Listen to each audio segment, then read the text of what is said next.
પ્રાર્થના કરીએ. પરમેશ્વર પિતા, ધન્યવાદ પિતા, તમારા હાથમાં સોંપાઈએ છીએ. માન, મહિમા, ગૌરવ તમને આપીએ છીએ પરમેશ્વર. પિતા, પુત્ર, પવિત્ર આત્મા, તમે અત્યારે દોરો ચલાવો, વચન સાંભળવા, વચન આપવા માટે સરસ સહાય મદદ કરો. પવિત્ર આત્મા દેવ, તમારી ઈચ્છા પ્રમાણે મેં તૈયાર થઈએ પ્રભુ, તમારા રાજ્ય માટે કેમ કે તમારો આવો નજીક છે પ્રભુ. ધન્યવાદ, તમારા હાથોમાં સોંપાઈએ છીએ. પિતા, પુત્ર, પવિત્ર આત્મા પરમેશ્વર, ધન્યવાદ. લીડ કરો, પ્રોટેક્ટ કરો, ગાઈડ કરો. प्रार्थना प्रभु ईश्वर नाम में, आमीन। न देख सका हमको तू पाप के सागर में, और बन के मनुष्य आया आकाश से सागर में। न देख सका हमको तू पाप के सागर में, और बन के मनुष्य आया आकाश से सागर में। मुक्ति का तू दाता है, हम सबको बताएंगे, हे यीशु महान अपना ये गीत सुनाएंगे। आवाज उठाएंगे, हम साज बजाएंगे, ये यीशु महान अपना ये गीत सुनाएंगे।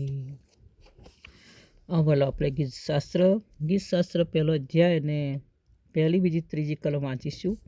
જે માણસ દુષ્ટોની સલાહ પ્રમાણે ચાલતો નથી, જે પાપીઓના માર્ગમાં ઊભો રહેતો નથી, જે નિંદાખોરોની સાથે બેસતો નથી, તેને ધન્ય છે. બીજી, પણ યહોવાના નિયમશાસ્ત્રથી તે હર્ષ પામે છે અને રાત દિવસથી તેના નિયમશાસ્ત્રનું મનન કરે છે. ત્રીજી, વળી તે નદીની પાસે રોપાયેલા ઝાડના જેવો થશે, જે પોતાના ફળ પોતાની ઋતુ પ્રમાણે આપે છે અને જેના પાંદડા કદી ચીમડાતા નથી. વળી જે કંઈ તે કરે છે તે સફળ થાય છે. 3 કલમ, પહેલી બીજી ત્રીજી 3 કલમ આપણે જોઈશું. વાલો, દુષ્ટો એટલે દુષ્ટો શું? દેવને ભૂલનાર, એમ પ્રભુનું વચન પણ છે. દુષ્ટો એટલે દેવને ભૂલનાર, એમ ગીતશાસ્ત્રમાં એ લખવામાં આવ્યું છે. દુષ્ટો એટલે દેવને ભૂલનાર. હાલેલુયા, પ્રભુના આપણે આભાર માનીએ. એ કલમ છે અહીં આગળ. હાલેલુયા, પ્રભુનું વચન છે કે દુષ્ટો એટલે દેવને ભૂલનાર, જે દેવને ભૂલી જનારા નાસ્તિક લોકો જે હોય છે એને એ કહેવામાં આવે છે. વાલાઓ, પ્રભુના આપણે આભાર માનીએ. એટલે દુષ્ટ લોકો સલાહ પ્રમાણે ચાલતા, પ્રભુની સલાહ, પ્રભુની આજ્ઞા પ્રમાણે ચાલતા નથી. શું આપણે પણ પ્રભુમાં ઓળખીએ છીએ તો આપણે પ્રભુની આજ્ઞા પ્રમાણે ઘણી વખત નથી કરતા? તો આપણે પણ એની સાથે મિલાઈ જઈએ. વાલાઓ, જેમ કે આદમ પિતાએ પહેલો જે મનુષ્ય બનાવ્યાનો પહેલો જ માણસ આદમ, અને પિતા આપણા જીવિત પિતા મતલબ માણસ રીતે કે છે કે સજીવની માં, સહવાજાર નામ પિતા કે સજીવની માં, એ પહેલો જે આદમ અને ઈવ જે બનાવવામાં આવ્યા, એમને આજ્ઞા કરી અને એમને આજ્ઞા પાડી નહીં. તો જો આપણે દુષ્ટ લોકોની સલાહ પ્રમાણે ચાલીએ છીએ, એની આજ્ઞા પાડતા નથી, તો આપણે પણ દુષ્ટતામાં ગણાઈ શકીએ છીએ. વાલાઓ, હાલેલુયા. પ્રભુની આજ્ઞા ન પાડી એક દુષ્ટતા છે. વાલા, બહુ મોટી પહેલાં પહેલું એ છે કે તું મારી આજ્ઞા માન, જે મને પ્રેમ કરે છે, મારી આજ્ઞાઓ પાળે છે, એમ યોહાન 14 અને 15મી કલમ લખવામાં આવી છે. એટલે આપણે જો સલાહ પ્રમાણે આપણે જો ચાલતા નથી, સલાહ પ્રમાણે પણ જે દુષ્ટોની સલાહ પ્રમાણે ચાલતો નથી, એમ કહે છે. ચાલીએ છીએ એવું નહીં, પણ ચાલતો નથી. વાલાઓ, હાલેલુયા.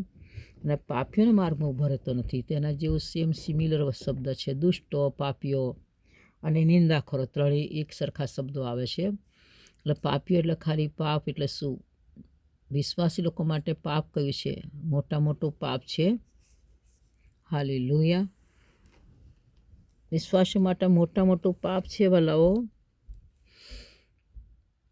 અવિશ્વાસ. આપણે અવિશ્વાસ રાખીએ છીએ જો તો એ બહુ મોટું પાપ છે. એટલે કે વિશ્વાસ, પાપીઓની માર્ગે આપણે ઊભા રહેતા, જેવી અવિશ્વાસી લોકોની સાથે ઊભા રહેતા નથી, દુષ્ટ લોકો જે દેવને ભૂલવાની સાથે બેસતા નથી, અને નિંદાખોર સાથે બેસતો નથી, કહે છે કે દુષ્ટ લોકોની સાથે ચાલતા નથી આપણે. પાપીનો માર્ગ ઊભા રહેતા નથી. જે વિશ્વાસ નથી કરતો, અવિશ્વાસી જેવો માણસ છે એની સાથે ચાલતા નથી. અને નિંદા કરનારો માણસ સાથે બેસતા નથી. તેને ધન્ય પ્રભુ કહે છે વાલાઓ. અને આગળ કહે છે જે એવા લોકો છે તે નિયમશાસ્ત્રથી હર્ષ પામે. નિયમશાસ્ત્ર પડે વાંચે છે ને એનાથી હર્ષ માને છે વાલાઓ. અને રાત દિવસ તેનું મનન પણ કરે છે, એનું મેડિટેશન કરે છે, મનન કરે છે. જે આ રાત દિવસ મનન કરનારા, બાઇબલ વચન વાંચનારા, એનાથી આનંદ કરનારા લોકો, આ પહેલી કલમ જે છે દુષ્ટતાની રીતે ચાલતો નથી, પાપીના માર્ગમાં ભરતો નિંદાખોરો સાથે બેસતો નથી, એવા લોકો એ નહીં ચાલે વાલાઓ.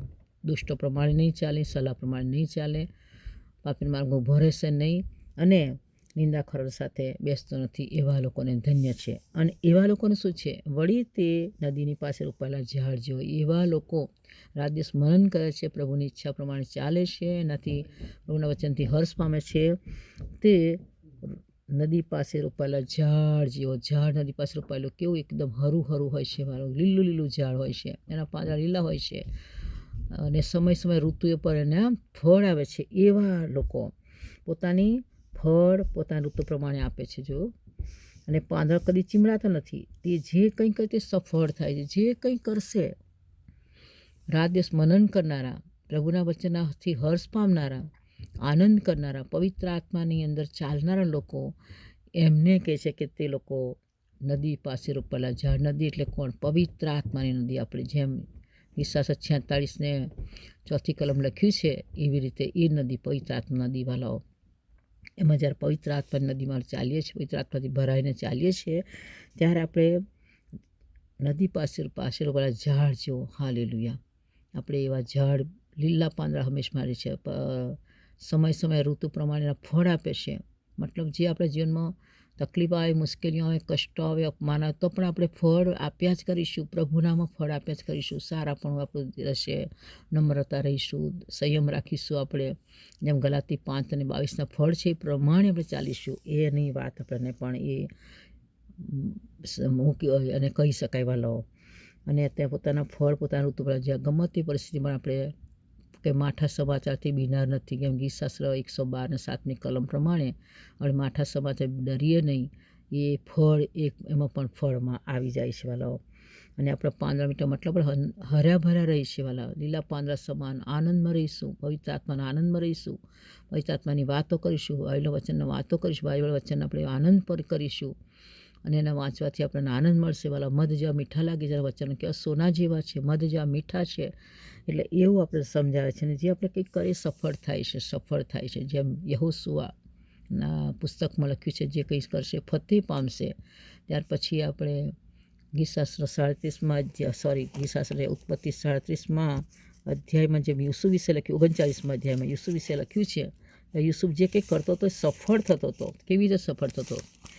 એની સાથે પ્રભુ સાથે રહેનારો હતો. યુસુફે લખ્યું છે આગળ, યહોવા યુસુફની સાથે હતો, તે ભાગ્યવાન હતો. અને તે શેઠના એટલે બીસીના ઘરમાં રહ્યો. અને તે શેઠે તેને જો કે યહોવા તેની સાથે છે, ને જે કંઈ કરે છે તેમાં યહોવા તેને સફળ કરે છે. જોયું?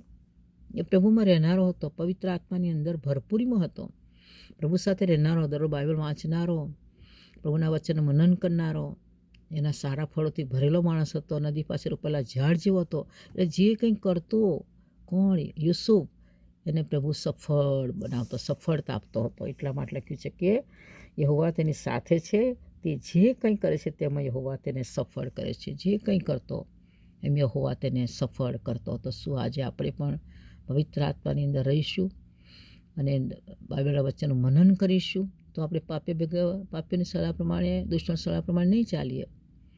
આપણે પાપીના માર્ગમાં ઊભા નહીં રહી શકીએ. આપણે નિંદાખોર સાથે બેસી નહીં શકીએ વાલાઓ. અને આપણે જે કંઈ કામ કરવા માટે પ્રભુને પૂછીને કરીશું ને, એક કામ આપણું સફળ જ થશે. Praise the lord. પ્રભુ વચનને આશીર્વાદિત કરે. Praise the lord. God bless you. મારા નાથા.